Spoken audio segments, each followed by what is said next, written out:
Hello friends, नमस्कार दोस्तों। आज का वीडियो फिर आपके लिए इम्पोर्टेंट हो सकता है। नए साल का ये पहला वीडियो है, तो आपको इसमें कुछ नया जानने सीखने को मिलेगा। मेरी कोशिश रहेगी कि आपको कुछ नई टेक्निक सिखा सकूं। तो ये टेक्निक नहीं है, बहुत इजी एक वे है जो लेमैन अपनाते हैं। लेमैन का मतलब जिनको ज़्यादा नॉलेज नहीं होती, बिल्कुल नॉर्मल लोग होते हैं। कई बार क्या होता है, हमारा ना ज़्यादा कलाकार बनना भी हमें नुकसान दे जाता है। हमें ज़्यादा होशियार बन गए जी हम, हमें सब कुछ सीखना है, परफेक्ट होना है और फिर गैम्बलिंग में करियर बनाना है। तो एक मैंने चीज़ ऑब्जर्व करी थी, तो मैंने कहा चलो आप लोगों के साथ शेयर करता हूँ। तो आज जो मैं ये बात बताने जा रहा हूँ आपको, ये तो मैं एक आपको साइकोलॉजिकल लेवल पर समझाऊंगा, पर इसकी जो ट्रिक और स्ट्रेटजी है वो मैं डिटेल में रूलेट इंडिया चैनल पर अपने बताऊंगा। जैसे मैंने आपको बताया था कि अब मैं इस चैनल पर कभी भी कोई ट्रिक या स्ट्रेटजी नहीं शेयर करूंगा। ट्रिक या स्ट्रेटजी के लिए रूलेट इंडिया है। यहाँ पर मैं आपको उसी स्ट्रेटजी या ट्रिक को साइकोलॉजिकल लेवल पर समझने में हेल्प करूंगा। क्योंकि कहानी क्या है कि आप ट्रिक या स्ट्रेटजी से एक दिन जीत जाओगे, 2 दिन जीत जाओगे, 10 दिन जीत जाओगे, ओवरऑल आप माइनस में रहोगे। क्योंकि गैम्बलिंग जो है ये एक माइंड गेम है। ये जो कसिनो की दुनिया है ये एक माइंड गेम है। इसको आप साइकोलॉजी से तो समझ सकते हो, पर आप इसको ट्रिक या स्ट्रेटजी से नहीं जीत सकते। आप उससे एक दिन जीत जाओगे, 2 दिन जीत जाओगे, ठीक है। तो इसलिए दो डिफरेंट चैनल है, एक जहाँ पर ट्रिक या स्ट्रेटजी पर बात होगी और दूसरा ये। हाँ, रही बात इसमें, जब कभी आपको लगे कि यार मेरे से सवाल जवाब करने, तो उसके 2-3 रास्ते हैं। एक तो आप टेलीग्राम चैनल पर जुड़ करके क्वेश्चन कर सकते हो, क्योंकि वहाँ पर पर्सनल चैट का ऑप्शन मिलेगा। तो वो टेलीग्राम चैनल का लिंक आपको डिस्क्रिप्शन बॉक्स में मिल जाएगा। दूसरा इंस्टाग्राम के थ्रू, तो उसका भी लिंक आपको मैं दे दूंगा। क्योंकि यहाँ पर आप जो भी कमेंट करोगे वो कमेंट आएंगे सारे के सारे पब्लिकली। और क्योंकि अब कमेंट बहुत ज़्यादा आ रहे हैं और उसमें से मैक्सिमम कमेंट होते हैं जो रिपीट हो रहे होते हैं, मीनिंगलेस होते हैं, इसलिए मैं उन पर ज़्यादा फोकस नहीं करता, ठीक है। और बाकी के ज़्यादातर कमेंट जो है वो तारीफों के होते हैं कि आपकी वजह से रिकवरी हो गई, आपसे फायदे की वजह से फ़ायदा हो गया, ये सब। तो ये थोड़ी सी कुछ चीज़ें हैं। तो चलो अब हम बात शुरू करते हैं। तो सबसे पहले आप ये समझोगे, ये एक रूलेट व्हील है, ये रूलेट व्हील है, ठीक है। आपने कभी भी देखा होगा कि चलो सीरीज एक तरफ आती है, जैसे कि ये जीरो स्पेल है, ये 5-8 सीरीज है, इधर और इधर ऑर्फिन सीरीज है, इधर बिग सीरीज आती है ऊपर, जिसको हम 0 to 3 सीरीज भी बोलते हैं। तो कई बार आपने देखा होगा बॉल यहाँ गिरती है, यहाँ गिरती है, यहाँ गिरती है, कभी यहाँ गिरती है। तो मैंने एक चीज नोटिस करी जो मैं आप लोगों के साथ शेयर करना चाह रहा हूँ, शायद आप लोग भी काम कर सको इस पे। क्योंकि देखो, हर आदमी के दिमाग को का किसी चीज को ऑब्जर्व करने का, महसूस करने का एक अलग तरीका होता है, और इसी वजह से सीखने का भी अलग तरीका होता है। हम सबको एक ही तरीके से नहीं सिखा सकते। अब जिसका दिमाग उस तरीके से नहीं बना हुआ है, वो बेचारा क्या करेगा, वो तो सीख ही नहीं पाएगा। जैसे आपने देखा होगा, पढ़े लिखे लोग एक जैसा सोचते हैं और अनपढ़ लोग अलग तरीके से सोचते हैं। दोनों ही एक ही काम कर पाते हैं, पर दोनों के तरीके अलग अलग होते हैं। बल्कि सही मायनों में तो जो कम पढ़े लिखे लोग होते हैं उनका तरीका आसान और बेहतर होता है ज्यादा। तो मतलब एक ही काम को दोनों ने किया, एक पढ़ी लिखी जमात ने किया वो एक ही तरह से करेगी, और एक अनपढ़ जमात करेगी वो भी एक ही तरह से करेगी, पर वो ज्यादा सरल तरीके से करती है। तो रूलेट में हम जैसे बोलते हैं 5-8 सीरीज, ये सीरीज, रेड ब्लैक, ये वो, तो कुछ लोग मैंने ऐसे देखे हैं जिन्हें इन सब चीजों से कोई मतलब नहीं, पर उन्होंने एक चीज पढ़ रखी होती है, उनका एक्सपीरियंस ज्यादातर काम भी आता है। वो ये अंदाजा लगाते हैं कि बॉल कहाँ गिरी थी, अच्छा इससे पहले वाली बैट में बॉल यहाँ गिरी थी, उससे पिछली पे यहाँ गिरी थी। तो वो खाली बॉल के गिरने के तरीके से अंदाजा लगा लेते हैं, यहाँ गिरी, यहाँ गिरी, तो अब कहाँ गिरेगी। मैं ये नहीं कह रहा कि यहाँ गिरी तो अब यहाँ गिरेगी या यहाँ गिरेगी। वो जहां पर भी बॉल जिस साइड के नंबरों पर गिरेगी, उस साइड के नंबरों का वो लोग अंदाजा लगा लेते हैं। उनको नहीं मतलब वो कल वो जो नंबर है वो रेड ब्लैक है, वो सीरीज में आता है, वो नेबर में आता है, वो सिर्फ एक अंदाजा लगा लेते हैं कि इस बार बॉल यहाँ गिरेगी। उनको कोई सीरीज वगैरह ये सब रटने वटने से कोई मतलब नहीं। मैंने देखा है ज्यादातर उनके अंदाजे भी काम आते हैं। फिर वो करते क्या है, जैसे मान लो उनको लगा कि यार ये बॉल इस तरफ गिर सकती है, या इस तरफ, या इस तरफ गिर सकती है, तो इस तरफ के 5-7 नंबर, इस तरफ के 5-7 नंबर, नंबर वो ज्यादा नहीं लेते, लेते 5-7 नंबर ही है। बाकी के रैंडमली लग जाए तो बात अलग है। तो वो लोग क्या करते हैं, वो आपने देखा होगा वो ऐसे उंगली घिस घिस के बेट लगाते हैं। तो वो क्या करेंगे, इधर इधर की तरफ बेट लगा देंगे, व्हील वाला ऑप्शन चुन लेते हैं और इधर इधर की तरफ बेट लगा देंगे। ऐसे ही कुछ लोगों को मैं इधर आपको डजन का वो बना के दिखाता हूँ।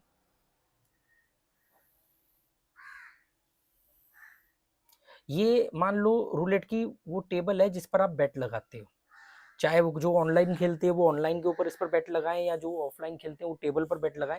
ये फर्स्ट डजन हो गया 1 से 12 तक, ये सेकंड डजन हो गया 13 से 24 तक, और ये 25 से 36 तक थर्ड डजन हो गया।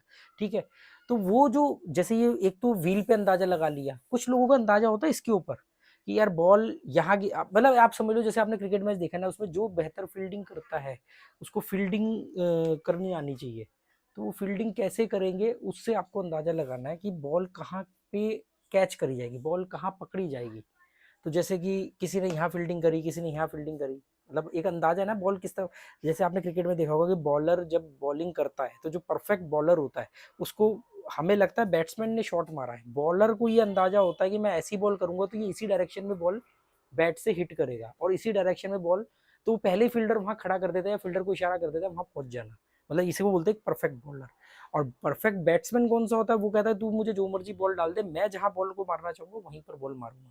और परफेक्ट फील्डर कौन सा हुआ, जिस फील्डर को मालूम है कि बॉल अगर इस एरिया में आएगी तो मैं खड़ा तो उसके अपोजिट हूँ ताकि वो इस एरिया में मारे और मैं भाग करके बॉल वहां पकड़ लूँ। जैसे जॉन्टी रूट्स वर्ल्ड में पहला ऐसा आदमी था जिसको फील्डिंग की वजह से मैन ऑफ द मैच मिला था, साउथ अफ्रीका का। तो यही गेम है बस सिंपल सा। तो जो मैंने देखा जो लेमैन है, जो जो ज्यादा पढ़े लिखे नहीं है, जो ज्यादा ये नहीं करते कि भी 5/8 series, colour, red black, orphan line, zero spell, ये सब चीजें नहीं जिनको पता है या ज्यादा इसमें घुसते नहीं है, वो सीधा कहते हैं बॉल यार ये मेरे हिसाब से बॉल यहाँ गिरेगी, बीच वाले डजन में गिरेगी। उनको ये अंदाजा होता है कि कितनी बार बॉल यहाँ गिरी है, कितनी बार यहाँ गिरेगी, या कई बार बॉल ऐसा भी करती है एक बार यहाँ, एक बार यहाँ, एक बार यहाँ, फिर एक बार यहाँ, एक बार यहाँ, एक बार, कई बार ऐसा करेगी एक बार यहाँ, एक बार यहाँ, फिर यहाँ, फिर यहाँ, फिर यहाँ, फिर यहाँ, तो वो उस पैटर्न को पकड़ लेते। तो ऐसी कंडीशन में क्या करते हैं, वो उस पर्टिकुलर एरिया में या तो चाहे कुछ लोग इस तरीके से बेट लगाते हैं, कुछ लोग उस डजन के ऊपर, यहाँ पे जो डजन का ऑप्शन आता है उस पर बेट लगा देते हैं। ठीक है, अच्छा एक चीज मैं आपको और बताऊं कि कई लोग क्या करते हैं, आपको देखने में कभी जो लोग कसिनो जाते रहते होंगे उन्होंने कभी कईयों को बेट लगाते हुए देखा होगा तो उनको मालूम होगा वो बेट कैसे लगाते हैं। मैंने देखा उनको, वो इधर इधर बॉल घिसेंगे, पेन नहीं सूख गया शायद, वो यहाँ यहाँ ऐसे ऐसे उंगली घिसेंगे, फिर उसके बाद ऐसे ऐसे कर देंगे, फिर ऐसे ऐसे कर देंगे, फिर उसके बाद यहाँ घिस देंगे ऐसे ऐसे, मतलब वो ऐसे उंगली रगड़ के बेट लगाते हैं। उसमें थोड़ा बहुत एक दो चिप इधर लग जाए, एक दो चिप इधर लग जाए, इधर लग जाए, उनको फर्क नहीं, मतलब मेन फोकस उनका इस डायरेक्शन में, इस डायरेक्शन में, इस डायरेक्शन में, इस डायरेक्शन में और इस डायरेक्शन में रहता है ना। कभी भी आप देखना उनको मालूम है कि बॉल ना इस तरफ गिरेगी। अब आपको वो ये क्या है, आप ये देखो जहां पर भी उन्होंने फोकस किया है ये सारे नंबर 5/8 सीरीज के हैं। यहाँ पर क्या होता है, यहाँ पर आता है 5, 8, 11, फिर यहाँ पर आएगा 10, फिर यहाँ पर आएगा 13, 16, फिर यहाँ पर आएगा 23, 24, फिर यहाँ पर आएगा आपका 27, 30, 33, 36, ये जितने भी नंबर है ये पूरे 5/8 सीरीज के नंबर है। मतलब आप हमें ऐसा लगेगा कि यार ये कैसे खेल रहा है, यार ये तो ऐसे ऐसे ऐसे करके लगा रहा है, नहीं उनको पूरा अंदाजा होता है कि बॉल इस तरफ गिरेगी तो वो क्या करेंगे यहाँ पे ऐसे ऐसे उंगली रगड़ेंगे। उनके पास बजट ज्यादा होता है इसलिए उनको फर्क नहीं पड़ता। तो कई बार क्या होता है बॉल यहाँ पर आ गई 2 पर तो भी उनको लॉस नहीं होगा, मतलब बराबर बराबर या माइनर लॉस होगा। यहाँ पर मान लो 19 पर एक दो चिप लग गई, ऐसे घिसने में एक दो चिप यहाँ 19 पर लग गई तो यहाँ पर भी उन्हें लॉस नहीं होगा, थोड़ा बहुत बच जाएंगे। यहाँ पर भी जैसे उनका लग गया 22 पे लग गया ऐसे करके। अब बात समझे, तो ये मैं इसलिए बता रहा हूँ कि ये अब ये बात आज के वीडियो का मतलब क्या हुआ, मतलब ये हुआ कि दोस्तों किसी भी चीज को सीखने का ज्यादा स्ट्रेस मत लेना कि अरे यार हमें नेबर नंबर, या ये भी एक नाड़ियों वाला तरीका है जो जिससे लोग प्लस में आते हैं या चीजों। ये कैसे डिसाइड होता है, किसी नेबर से डिसाइड नहीं है, ये केवल ऑब्जर्वेशन है। बॉल यहाँ गिरेगी, यहाँ गिरेगी, यहाँ गिरेगी, या ऐसे वाली लाइन पर बॉल गिरेगी। जैसे आपने देखा होगा स्लॉट मशीन कभी खेली होगी, स्लॉट मशीन में लाइनें बनानी होती है, तो ये जो लाइन होगी ना ये लाइन में बॉल गिरेगी, आपको प्रॉफिट आएगा, है ना।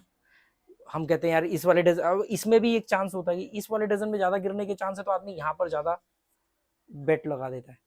इसलिए ये पर इस कंडीशन को खेलने का एक तरीका होता है, वो तरीका भी मैं आगे आपके आगे आप आने वाले वीडियो में बताऊंगा कि स्मॉलेस्ट चिप चिप को सिलेक्ट करके और बजट थोड़ा ज़्यादा हो तभी आप इस तरह की बेटिंग कर सकते हो।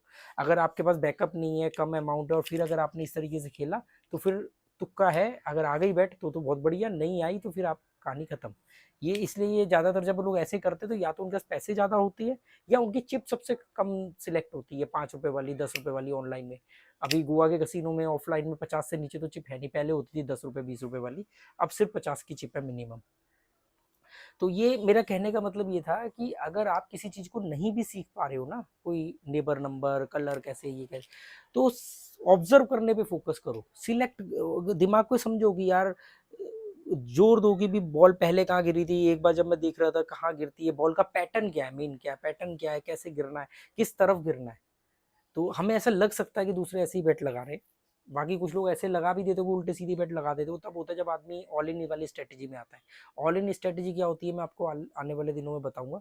बाकी इसी चीज को अगर डिटेल में समझना हो तो रूलेट इंडिया पर मैं इसको ट्रिक या स्ट्रेटेजी के तौर पर समझाऊंगा। उम्मीद करता हूँ आज का वीडियो जो मैं आपको कहना चाह रहा हूँ कि कुछ लोग ना बहुत ज़्यादा प्रेशर ले रहे हैं, मेरे को इंस्टाग्राम पर कॉल आई लोगों की, वो कह रहे कि यार हम ना कुछ नेबर नंबर नहीं याद रख पा रहे, हमें सीरीज याद नहीं है। तो मैंने कहा कोई बात नहीं, अगर आपको सीरीज याद नहीं है तो मैंने कहा चलो उनको बताऊं कि हर चीज का प्रेशर लेकर के सीखने की जरूरत नहीं, कुछ चीजें नेचुरल भी सीखी जाती है, एक्सपीरियंस से भी सीखी जाती है। तो उम्मीद करता हूँ आज का वीडियो आपके काम आएगा। Okay, good bye, thank you.